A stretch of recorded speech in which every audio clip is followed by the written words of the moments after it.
Hello दोस्तों, नमस्कार। मेरा नाम सविता गुप्ता है और मैं नरेला दिल्ली की रहने वाली हूँ। मेरा बचपन बहुत अच्छा बीता, पर जब से मेरी शादी हुई है मेरी जिंदगी नर्क बन गई है। एक पति की वजह से मुझे सामाजिक, आर्थिक, मानसिक, शारीरिक सब तरह से मुझे प्रताड़ना झेलनी पड़ी। जैसे तैसे मैंने बच्चे पाले। एक इंसान के साथ रहते हुए आप समझ नहीं सकते कि आपको कौन धोखा दे रहा है। सिर्फ पति पर विश्वास नहीं करेंगे तो आप किस पर करेंगे। और मैं इतनी सीधी, उतनी भोली थी कि मैं समझ ही नहीं पाई कि कौन है जो मुझे इतना टॉर्चर कर रहा है, किसकी वजह से मेरे अंदर मुझे खाई जा रहा है। मेरा किसी चीज में मन नहीं लगता था। बरसों से मैं डिप्रेशन में चल रही हूँ। हालत ये हो गई है कि मेरी 3 सर्जरी हो गई। हार्ट की, हाथ की और पेट की 3 सर्जरी हो गई है। तंग आकर मुझे 2017 में अपना घर छोड़ना पड़ा। बिना बताए मैं 28 साल पति के साथ रहने के बावजूद बिना बताए मैं घर छोड़कर आई। मैं और मेरा बड़ा बेटा 2017 में अलग हो गई और छोटा बेटा है वो अभी भी हस्बैंड के साथ रह रहा है। उसकी इंजीनियरिंग बीच में छूट गई है, कुछ काम नहीं कर रहा है।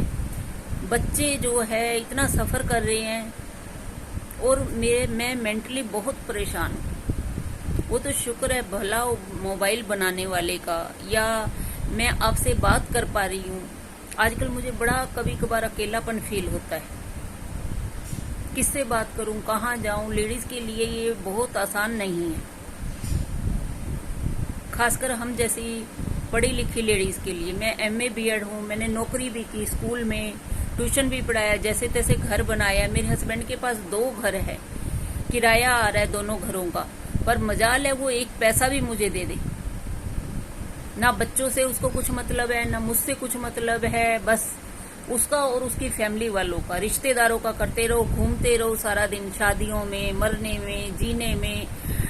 पता नहीं क्यों शादी करते हैं लोग। मेरी जिंदगी नर्क करनी थी, मुझे टॉर्चर करना था। क्या उसका पर्पज है मुझे समझ में नहीं आता। कैसा इंसान है, उसको बिल्कुल भी परवाह नहीं है। और सिर्फ एक उसकी वजह से हम 3 जने, 2 मेरे बेटे और मैं, बहुत अधिक सफर कर रहे हैं और किसी से अपने मन की बात कह भी नहीं सकते। हालत ये हो गई है। कोर्ट कचहरी या पुलिस थाने हैं, आराम आराम से फैसला निकलता है, आराम आराम से, चाहे इतने बंदे की जान क्यों न चली जाए। मुझे आप सबके सपोर्ट की सख्त जरूरत है। मैं आपसे बात करना चाहती हूँ, आप सबको अपनी आप बीती बताना चाहती हूँ। कैसे कैसे समाज में जो घर गृहस्थी में लेडीज रह रही हैं, पता ही नहीं चलता। चोगा तो लिबास जो है फैमिली का है, खानदानों का है, पर अंदर ही अंदर क्या हो रहा है, औरतों के साथ क्या हो रहा है, बच्चों के साथ क्या हो रहा है। मैं तो कहती हूँ इससे अच्छे तो ये जो होते हैं भीख मांगने वाले बच्चे, उनकी लाइफ अच्छी होती है। और हम हैं घर गृहस्थी में रहते हुए अपने मन की बात नहीं किसी से कह पा रहे, अपने मन की बात नहीं कह पा रहे, अपने हमारे साथ क्या क्या बीत रहा है हम वो नहीं कह पा रहे। और इस दौर से हम गुजर रहे हैं। ऐसी स्थिति में बंदा पागल नहीं होएगा या डिप्रेशन में नहीं जाएगा, या कोई काम नहीं है, पैसा नहीं है। बिना पैसे के क्या हो सकता है आप ये बताओ। जब वो खर्चा नहीं दे रहा, बच्चों से बात नहीं कर रहा है ना, तो कोई काम धंधा नहीं करवा रहा, कुछ भी सपोर्ट नहीं है। उल्टा हम कोई चीज घर में ले आए, कहाँ से आई, क्या है। भाई तू क्या ठेकेदार लगा हुआ है? जब तूने पैसे नहीं देने या तूने हमारा साथ सपोर्ट नहीं करना, फिर पूछता किस लिए?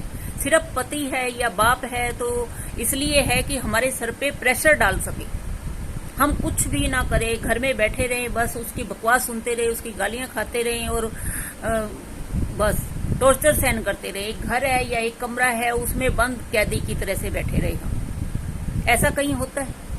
मैं तो कहती हूँ ऐसे इंसान को खड़े बाजार में करके जूते मारने चाहिए। मुझे आप सबके सपोर्ट की बहुत जरूरत है। प्लीज मेरा साथ दीजिए। मैं धीरे धीरे करके आपको अपनी सारी बातें बताऊंगी, कैसे कैसे मैंने टॉर्चर झेला, कैसे कैसे मैं अलग हुई हूँ। ऐसे इंसान से अलग होना आसान नहीं है। बहुत मैं और मेरे बच्चे सफ़र कर रहे हैं। सब कुछ होते हुए मेरे पास आज कुछ नहीं है, ना बच्चों का साथ है। मेरा छोटा बेटा अलग रह रहा है, बड़ा बेचारा नौकरी पे चला जाता है और मैं घर में अकेली। ऐसे लगता है सर फट के हाथ में आ जाएगा। कैसे मैं बच्चों को स्टैंड करूं, कैसे मैं ब्याह शादी करूं अकेले, कैसे मैं, ना मेरे पास घर है, ना पैसा है, ना किसी का सपोर्ट है। प्लीज प्लीज मुझे आप सबके सपोर्ट की सख्त जरूरत है। कृपया मेरा साथ दीजिए। अगर मैं कुछ गलत बोलूं या गलत कहूं तो आप मुझे सुझाव दीजिए। मुझे आपके साथ की सख्त जरूरत है। थैंक्स। अगर मेरी वीडियो पसंद आए तो लाइक और शेयर जरूर करना और मुझे साथ देना। Thanks for all.